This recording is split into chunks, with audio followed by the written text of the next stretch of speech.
Life has not been easy for me ever since I graduated from college. I am in my early 20s, young and handsome, but putting food on the table has been a Herculean task due to the high unemployment rate in the country. Ever since I graduated from school, my parents have stopped giving me money or taking care of me, and I can't blame them for that. They had managed to see me through school, though they weren't rich. They believe that it is now time for me to take care of them, since I have finished my schooling. My younger sister, who is also my only sibling, is still in secondary school. All my parents' resources are now geared towards her. I can't blame my parents for letting me fend for myself. I am a man now, and if not for the way things are, I was supposed to be married with kids, living in my own house. In fact, my father has reminded me several times that by the time he was my age, he had already married my mother. But how can I compare myself to my father? Back in their days, life was better. The currency was much stronger, and goods and services were much cheaper. My father once told me that when he started working as a civil servant, his salary was just 4,000 naira. Yes, you heard me. But back in those days, life was better. With that 4K, he was able to take care of his little family and also construct a beautiful house in the village. In those days, as my father used to tell me, a cup of gari was 1 kobo. So, with 10 kobos, you could buy 10 cups of gari.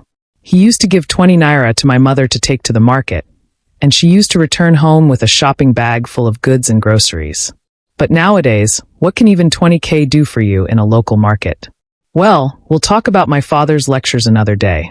Today, as I lay on my bed thinking of what to do with my life, I heard my mum call my name. Jesum, she called.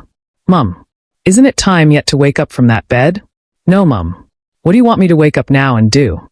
It's not like I have a job yet, I complained in my sleepy voice. Go out and hustle, my friend. Go and do what your friends do. You cannot continue staying here and doing nothing when we have spent so much money on your schooling. Mum, please don't start. It's too early for this. Don't you see? Jesum, never you tell me that. This is my husband's house, and I am free to say whatever I want to say here, she shouted. Okay, Mum. I have heard you, I spoke, but instead of me to wake up, I adjusted the sheets on my body. 30 minutes later, my mum came to see what I was doing and was shocked to find me still comfortable in bed. Jesum, you are still in that bed. Wake up from there, she shouted. Oh, Mum, I said I would wake up now. What is the matter? Before I knew it, my whole body had been drenched with ice-cold water. My mum had poured half a bucket of water on me, drenching me and my bed at the same time. Mum, what is the meaning of this? I don't like it. I was terribly vexed. Who are you talking to like that? You dare raise your voice at me? Saying that, she raised her hand and was about to give me a solid slap when I involuntarily raised my hand and blocked it. That was it. My mum fell on the floor and started crying and shouting, calling for my father to come. She said I had beaten her. What? How could I lay hands on my own mum? What's wrong with these women?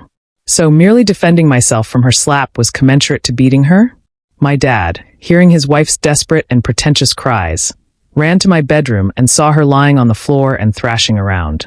Without second thoughts, he fell on me and started hitting me. It was only by miracle that I managed to escape from my room and ran out of the house only in my undershorts. It was my younger sister, Udala, who later brought my clothes behind the house for me to wear. How are they now? I asked Udala. Who exactly are you talking about? My friend, what is your problem? I am talking about Mum and Dad. Those ones, they are still there fuming. They said they will invite your aunts and uncles and tell them that you have beaten Mama. Don't mind them. Let them call whoever they want to call.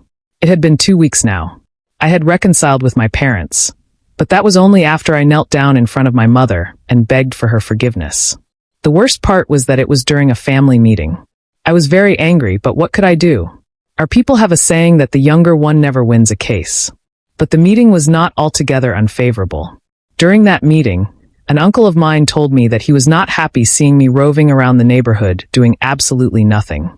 He said he had heard of a program to travel abroad, but was not very sure yet. He said he was going to make inquiries and get back to me. My uncle did make his inquiries, and 2 weeks later, he showed up at our house and confirmed that everything was real. He said he was going to help me do it, but I had to be prepared to pay my flight myself. When he left, my parents called me and told me that I would have to look for the money myself because they didn't have a dime to spend on me. A month later, my uncle returned with my passport. I had been stamped, and I had been given a 3-year visa to travel abroad. Now, where would I have the money for my flight? For the next 3 weeks, I did everything I could to try and raise money. In the end, I succeeded in raising only 100 naira, whereas I needed not less than 5 million. In 2 weeks' time, if I didn't travel, my visa would expire. I had to do something. For the next several days, I thought until my head became saturated. So, finally, I decided that I would do the only thing that was left for me to do. I had no other choice. Desperate times called for desperate measures. I decided that I was going to rob a rich family in my neighborhood.